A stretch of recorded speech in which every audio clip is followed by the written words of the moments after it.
led, for instance, to my production or study of materials that Jacques Vallée had brought to me, some metals and other things that had chains of evidence associated with them being at some UAP or UFO landing.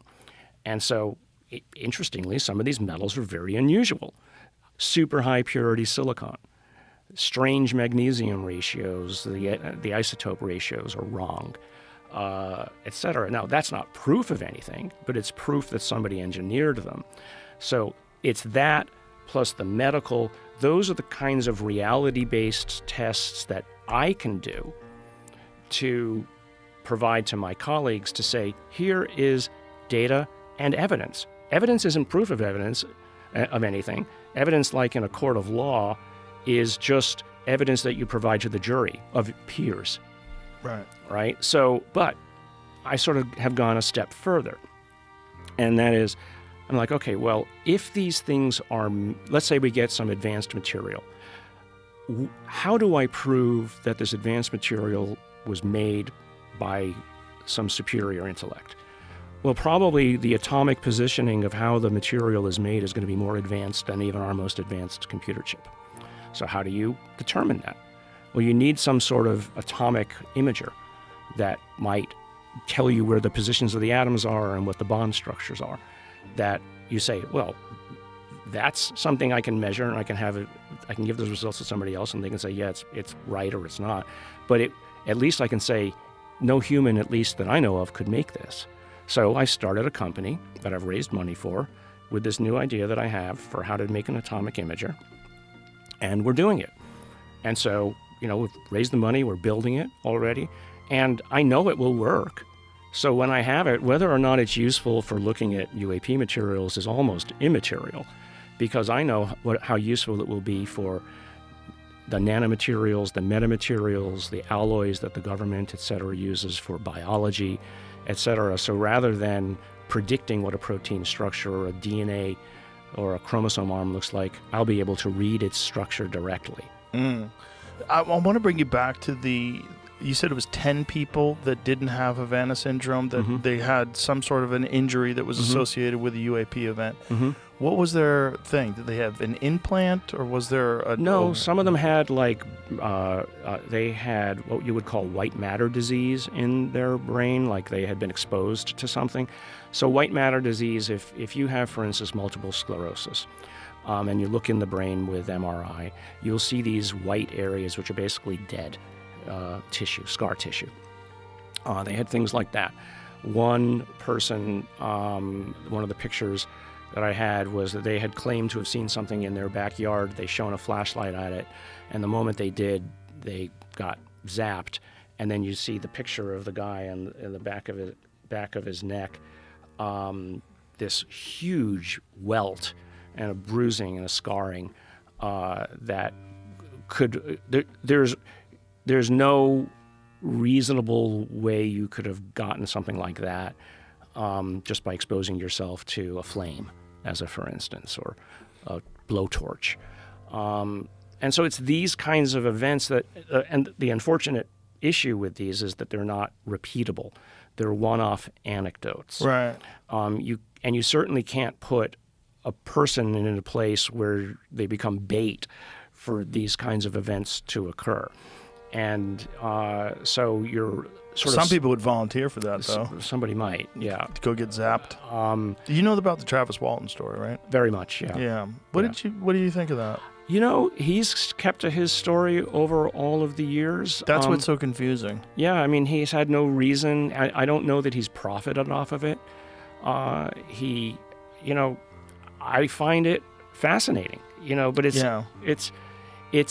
the irreproducibility of the events that the skeptics, I call them more pseudo-skeptics, they're pseudists, like nudists, they're pseudists that use these one-offnesses of these events to disparage the entire, idea of it.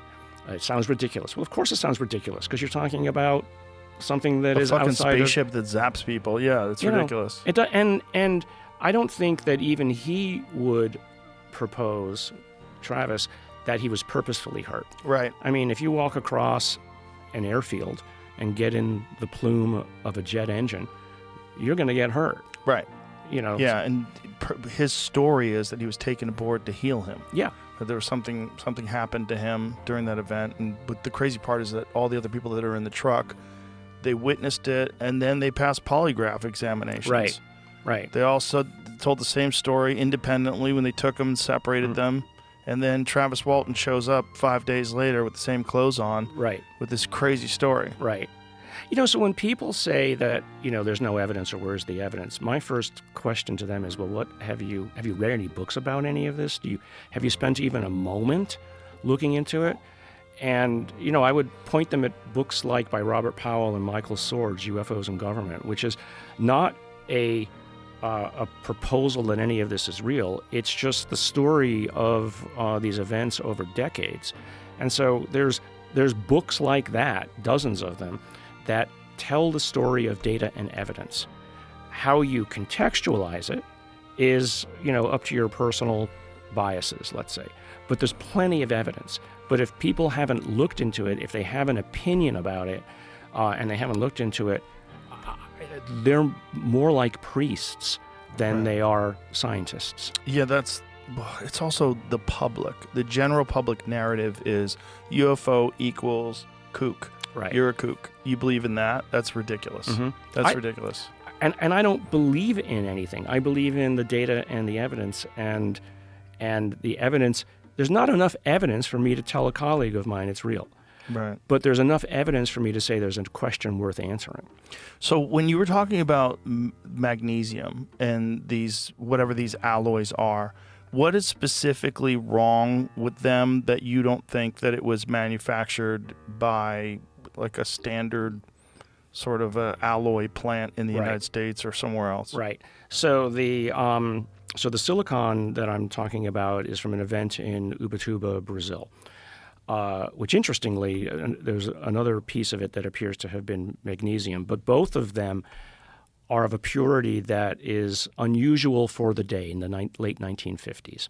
So the magnesium, and I did an atomic mapping of my piece of silicon down to a level of where it's like 99.999% silicon. And so one piece of it had magnesium ratios that were Earth normal.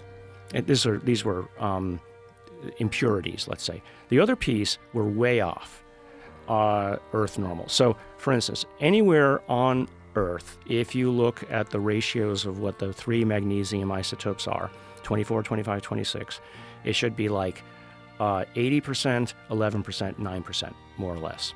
And anywhere in our solar system, that's more or less what the values should be of the ratios. And that has to do with stellar evolution and how, you know, radioactive compounds might decompose to whatever. But we got this ratio that was just way, way off. So by luck, I came across a postdoc at Stanford. And he and a graduate student, they're both in applied physics, who are interested in UAP. And I said, I've got these ratios. What do you think it means? And so they looked at the ratios and the weird one, and they said, well, let's do some calculations. And so it turns out that the ratios that we have could have been generated from normal magnesium ratios. If you exposed normal magnesium ratios to a neutron source for 900 years at the level of an atomic bomb every few seconds.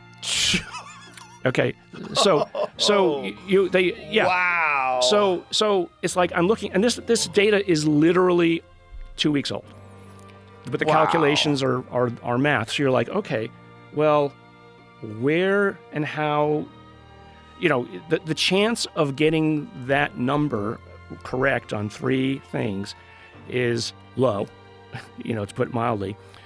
But to say that you had exposed these things to that kind of a neutron source means something interesting, right? So again, it doesn't prove anything other than that the result is mathematically and materially true.